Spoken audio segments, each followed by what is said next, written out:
tere tulemast Musta kassi taro lugemisse sõnnid. Siit tuleb lugemine teile nädalaks 11–17 mai. Ma olen teile siia valmis pannud 7 kaarti ja vaatame, mis neil kaartidel teile siis selleks nädalaks öelda on. Nädal algab teil siin sauade rüütliga. Sauade rüütel on selline kaart, kes tahab kohe peale hakata. Tema on täis otsustavust alustada. Ma ei tea, mis see teil plaan on, aga teil on nagu siin selle nädala või lugemise alguses on nagu kohe hirmus tahtmine härjal sarvist haarata ja tegema hakata. Mis iganes teie plaan on, te tahate hakata seda ellu viima. Edasi tuleb teil maagikaart. No maagikaart on see kaart, millega teie saate manifesteerida endale absoluutselt kõike. Kõike seda, mida te arvate, et teil elus vaja võiks minna. Ja see ei ole mingi tilulilu. Te saate nagu väga suuri soove soovida. Maagikaart tuleb välja, siis te saate, kui maagikaart tuleb välja teie lugemisse, siis te saate täielikult oma elu ära planeerida edasise elu niimoodi, nagu teie näete, et teil seda vaja on või teie tahate. Mis on need teie südame soovid? Need võite kõik selle maagikaardiga kenasti kirja panna. Ma olen alati toonud mingi näite. Ma toon seekord selle abikaasa otsimise näite. Kui teie olete naine ja tahate endale meest, elukaaslast, abikaasat, siis maagikaardiga te saate teda endale soovida nii, et te panete üksikasjalikult kõik kirja. Te panete kirja, kui pikk ta on, kui vana ta on, mis värvi on ta juuksed. Te võite ka selle kirja panna, kui palju ta kaalub, et kas ta on kõhna kehaehitusega, võib-olla pisikese kõhukesega, võib-olla ta kannab abet, võib-olla tal on vuntsid, mis värvi on ta silmad. Tal võiks olla mingid hobid, mida ta nagu armastab, võib-olla ta on kirglik kalamees, võib-olla talle hoopis meeldib keraamika, võib-olla ta on loodusfotograaf. Ühesõnaga, pange kõik kirja, absoluutselt kõik, iseloomu omadused kindlasti, kas ta on kannatliku meelega või ta on selline tormakas, kes tahab kõiki asju kiirelt ära teha. Millist inimest te enda kõrvale soovite, kellega te tahate oma elu jagada?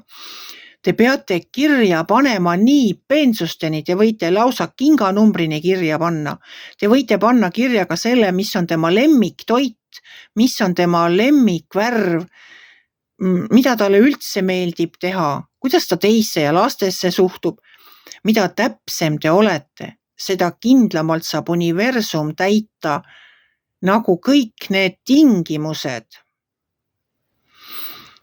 Et see võib tunduda teile utoopiana, aga ma toon teile ühe näite päris elust, kus inimesed või perekond soovis endale kodu. Nad panid enda kodupildi, nagu seda oma unelmate kodust, printisid pildi välja ja panid oma sellele soovitahvlile. Ja läks aega mööda, nad olid selle tahvli juba ära viinud keldrisse. Ja kui nad siis lõpuks endale kodu ostsid, siis nad koristasid oma maja, pakkisid oma asju, jõudsid keldrini ja sealt nad leidsid üles selle tahvli koos selle pildiga.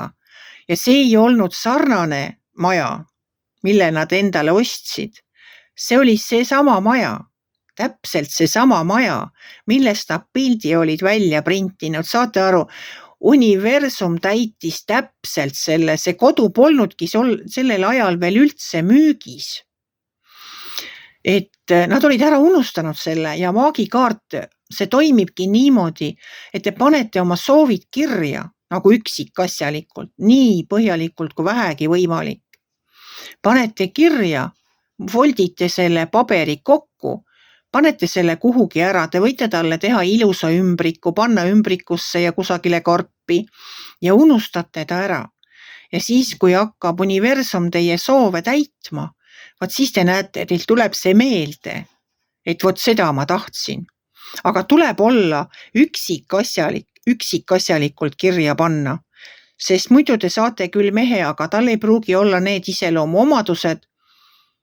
Tal võib olla mõni selline pahe, mida te nagu üldse ei taha. Kui te tahaksite mitte suitsetajat, see tulevane mees võib olla kirglik ahelsuitsetaja. Ma saan aru küll, et te täna mõtlete selle peale, et ma ei vaatagi siukse mehe poole. Mida ma teen selle mehega, kes piipu popsutab või kellel on need näpud juba kollased sellest suitsetamisest? Loomulikult ei vaata. Aga teie ei tea seda, mis juhtub paari aasta pärast. Inimesed muutuvad. Täna ei suitseta, vaat homme hakkab. Ma tahan sinna jõuda, et pange parem kirja kohe, et ei taha suitsetajat. Või siis hoopis, ma ei tea, keda te tahate, trummarit näiteks. Olete eluaeg unistanud endale, et teil võiks mees olla trummar või puussepp või hoopis mõni motikafänn. Teie teate, keda teie oma ellu tahate või mida teil kõige rohkem vaja on. On see uus kodu, palju rohkem raha, ma ei tea, mis on teie unistused ja mis on teie soovid, aga praegu on teil võimalik see kõik kirja panna. Edasi tuleb teil siin 5. See on karikate 5. Karikate 5 räägib kurvastusest. Sellest, et te kurvastate millegi pärast, mis teil minevikus on untsu läinud. Kurvastate väga ega märka seda, et 3 karikast, mis teil untsu on läinud, 5 karikast 3 on ümber läinud ja need on untsus, aga 2 on püsti.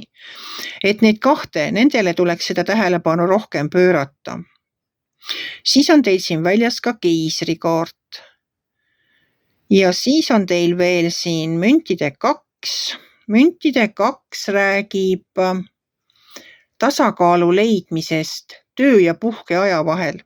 See on see minu nägemus sellest müntide 2, et alati tuleb hoida tasakaalus oma töö, rabamine ja puhkus. Siis on teil siin veel karikate 7. Karikate 7 on valikute paljusus, aga kõik nendest valikutest ei ole tõesed, et tuleb hoolega vaadata, mida teile pakutakse, mille vahel teil valida on. Et mõni asi võib olla illusioon ja ei ole täidetav. Ja viimase kaardina on teil siin müntide 6. Müntide 6 on nagu väikeste kingituste tegemine, heategevus, lihtsam on anda kui võtta. Muidugi meil on lihtsam teha teistele inimestele head meelt, neid kuidagi viisi tänada või meeles pidada, et vot see on selline kaart, et kui mul on mida jagada, kui teil on mida jagada, siis jagage. See ei pea alati olema raha ja kingitus nagu kallihinnaline. See võib olla ka aeg, mida te investeerite teistesse inimestesse. See võib olla tähelepanu selles mõttes, et see võib olla mingi väike žest. Lihtsalt märkate kedagi, naeratate töökaaslasele, viite kommi sinna. No ma ei tea, mingi selline asi, millest te ise tunnete rõõmu ja ka teised tunnevad rõõmu sellest, et neid märgati, et nendest välja tehti. Ja või investeerite oma aega, lähete kellelegi külla, kellega pole võib-olla ammu kohtunud. Külastate kedagi, võib-olla kauget sugulast kusagil, kes üksinda on. Külastate teda ja leiate aega temaga juttu ajada ja küsida, kuidas tal läheb. Vot mingi selline nädal on, see maagikaart võttis nüüd väga palju aega, selle seletamine, aga seda peabki väga täpselt tegema, sest muidu ei ole tulemus see, mida te ootasite. Te saate küll, aga võib-olla mitte päris selle, mida te tegelikult oleksite soovinud. Ma sellepärast seda maagikaarti alati üritan ka pikalt lahti seletada. Soovin teile siis väga-väga ilusat nädalat. Ärge siis unustage maagikaardiga endale unistuste elu ja unistuste täitumist soovimast. Kõike head teile sellesse nädalasse soovin teile kaasa ja ärge laske siis endal sellel karikate 7 nendest illusioonidest ja valikutest ennast pimestada, vaid säilitage siis ikkagi seda külma pead. Kui teile minu lugemine meeldis, ärge olge kitsi. Pange ikka like pöial üles, võite ka kommenteerida ja kohtume järgmisel nädalal.